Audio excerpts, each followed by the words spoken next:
Welcome back to Calm Coding, everybody. Today we're going to be taking a deep dive into some cybersecurity stuff. Oh, yeah. Some of the headlines we've got here. Yeah, Scary stuff. it really makes you just want to unplug sometimes. Yeah, But that's why we're here.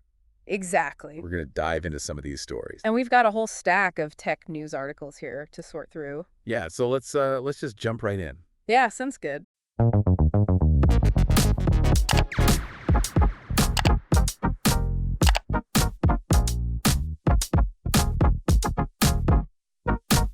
Good. We've got a story here about the FBI actually taking down a Chinese malware operation. Oh, wow. They actually managed to remove malware from thousands of computers across the U.S. Thousands. Wow. And this malware's been around for a while too, right? Yeah, this one is called PlugX, Mhm. and researchers think it's been around since at least 2014. Wow, that's a while. Yeah, it was created by a group that they call Mustang Panda. Mustang Panda. I know, right? Pretty cool name. Yeah, so what did they do? How did they take it down? So they actually found a way to send a self-destruct command through the malware's own command and control infrastructure. Oh. So they basically turned the hackers' tools against them. That's really smart. Yeah. And, this Mustang Panda group, they've targeted governments and businesses, individuals too, in the U.S., Europe, and Asia. So a pretty big operation. Yeah, for sure.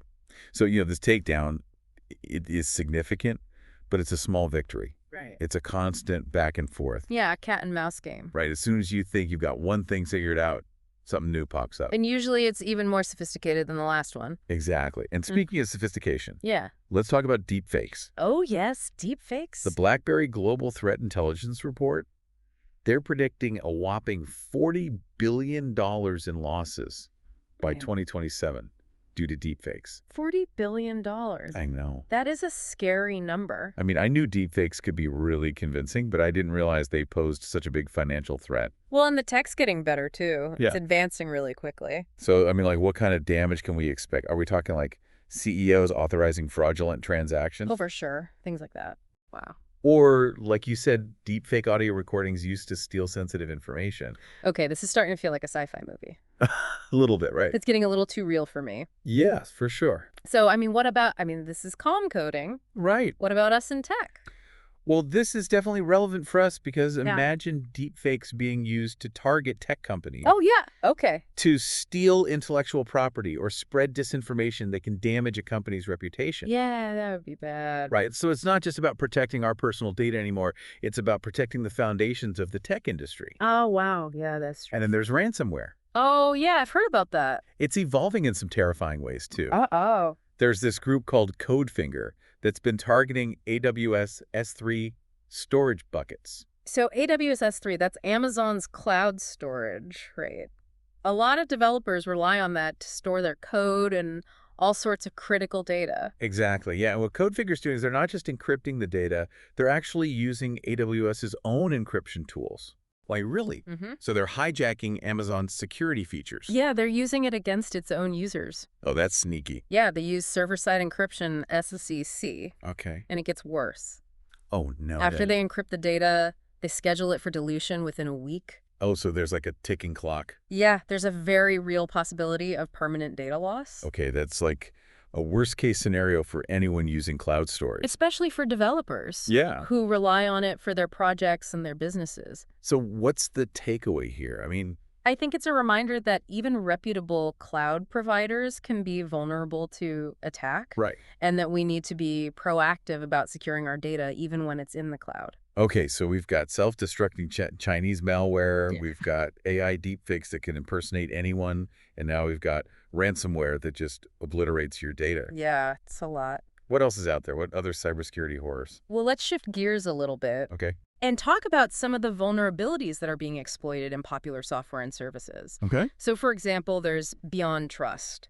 BeyondTrust. I feel like I've heard of them recently. Yeah, you probably have. They were in the news. I think so. Because in December 2024, attackers exploited two bugs in their software, CVE 2024 1.686 and CVE 2024 12356. Okay, I'm not going to remember those numbers. That's all right. I don't blame you. So BeyondTrust, what do they do? They provide privileged access management solutions. Okay. So basically, they help companies manage who has access to sensitive systems and data. So pretty important stuff. Very important stuff. And these bugs allowed attackers to gain unauthorized access. Oh, no. Yeah. And they compromised several remote support SaaS instances, Okay. including one belonging to the US Treasury Department. The US Treasury Department. Mm-hmm. So this is serious business. Very serious. I mean, if they can get into the Treasury Department, it makes you wonder who else is vulnerable out there. Exactly. And it really emphasizes the importance of patching these vulnerabilities as quickly as possible. Right. And speaking of patching, remember Fortinet? Fortinet, oh yeah, they make those firewalls, right? Yeah, the firewall. Those are everywhere. Yeah. I feel like every network I've ever worked on has a Fortinet firewall. Well, they recently discovered a critical vulnerability in their firewalls, too. Really?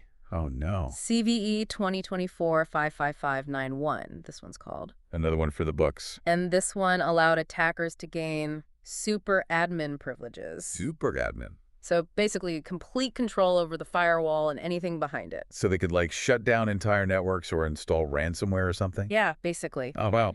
And what's worse is that this vulnerability was being actively exploited before a patch was even available. Oh, no. So people were getting hit before they could even protect themselves. Exactly. Yeah, it's scary stuff. So BeyondTrust Fortinet, who else is on the list? Well, there's Rsync. Rsync. You've heard of that one? Yeah, that's the file synchronization tool, right? That's right. Pretty popular, I think. Yeah, very popular, and researchers have uncovered multiple vulnerabilities in it, Okay. with the most severe one being CVE 2024-12084.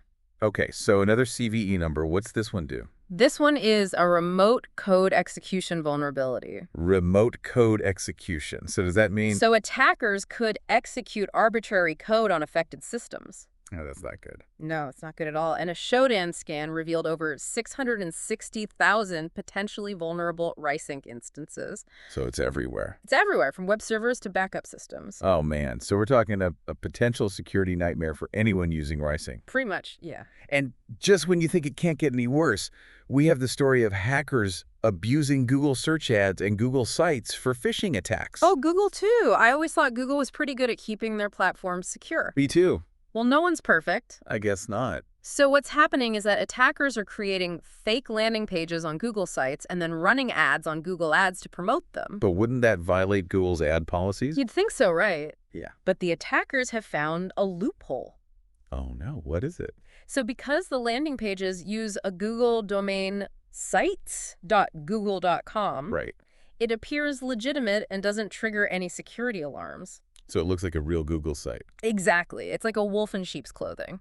Oh, man. So it tricks people into thinking they're on a trustworthy site when they're actually about to get phished. Exactly. And it's surprisingly effective. I bet. People trust Google, so they're more likely to let their guard down. So are we just supposed to avoid all Google ads from now on? I wouldn't go that far. Okay. But it is essential to be really careful when you're clicking on ads. Especially if they're promoting login pages? Yeah, or asking for personal information. So be careful out there. Yeah, always a good reminder. And don't trust anything. Well, I wouldn't say that. Okay, maybe trust some things. Yeah, there are trustworthy things out there. Okay, but not too much. Yeah, we can't be complacent. Not even with Google. Not even with Google. All right, so what's the connection between all these stories? I mean, is there a pattern here? I think there is. Well, for one thing, I think we're seeing an increase in the sophistication and aggressiveness of these attacks. Yeah, I was going to say, like... This whole self-destructing malware, Yeah. the ransomware that deletes your data after a week. Yeah, like it's like they're upping their game. It's not just kids in their basement anymore. No. No. I mean, these are pros. Yeah, these are professionals. It feels like a whole different ballgame. But it's not just about how complex the attacks are either. Okay, what else is going on? It's about how they understand psychology. Oh, that's interesting. They're willing to exploit human vulnerabilities. Okay, yeah, I can see that. Like, think about that code finger ransomware. Right. By deleting the data after a week, Yeah. they're really creating a sense of panic. Urgency. Yeah. Like time is running out? Yeah, exactly. People are more likely to make bad decisions under pressure. Oh, yeah, for sure. So it's like a hostage situation. It's a digital hostage situation. Wow. And then you've got the AI deepfakes Bro. preying on our trust in what we see and hear. Yeah, it's like we can't even trust our own senses anymore. Right. And as this tech gets more and more accessible, Yeah. the potential for manipulation is enormous. So what can we do? I mean, is there any hope? Well, we have to educate ourselves. Okay, about deepfakes. Yeah, about how they work Okay. and be more critical of what we see online. Okay, so check sources, look for inconsistencies, that kind of thing. Exactly. Don't just believe everything you see. Yeah, it's like that old saying, trust but verify. Right. Or maybe in this case, it's don't trust and always verify. Exactly. Okay, so that's practical advice. Yeah. But what about the bigger picture? I mean, we're talking about some really powerful technology here. Doesn't it feel like we're kind of opening Pandora's box? Yeah. I think we need to think carefully about how these technologies are used Okay. and the potential consequences. Yeah, both good and bad. Right? Like take deepfakes again. I mean, they could be used for good things like entertainment, Right. Yeah, I can see that. education, Yeah. but the potential for misuse is huge. Yeah, imagine like deepfakes being used to discredit politicians or spread misinformation. Yeah, or to manipulate financial markets. Oh, wow. Yeah. That's scary. It's not just about technology anymore. Right, it's about ethics. Exactly. We need to have these conversations now before it's too late. Okay, so we need guidelines, regulations, laws. Yeah, we need to make sure this technology is used Responsibly and ethically. Exactly. So it's not just about building better firewalls, it's about the human element. It's about educating ourselves, Right. being mindful of our online behavior, Yeah. and demanding that companies and governments prioritize security and ethical considerations. Wow, that's a lot to take in. It is. It's like cybersecurity is no longer just a tech issue, it's a societal issue. I agree with you. It's philosophical. Yeah, and as we navigate this increasingly complex landscape, Yeah. we need to remember that we're all in this together. Okay, so we're all responsible. Yeah, cybersecurity is everyone's responsibility. Okay, so to recap, we've got increasingly sophisticated attacks, we've got psychological manipulation, we've got ethical dilemmas, and we've got a shared responsibility to protect ourselves and each other. Did I miss anything? I think that's a pretty good summary. Okay. But I would add one more thing. Okay, what's that?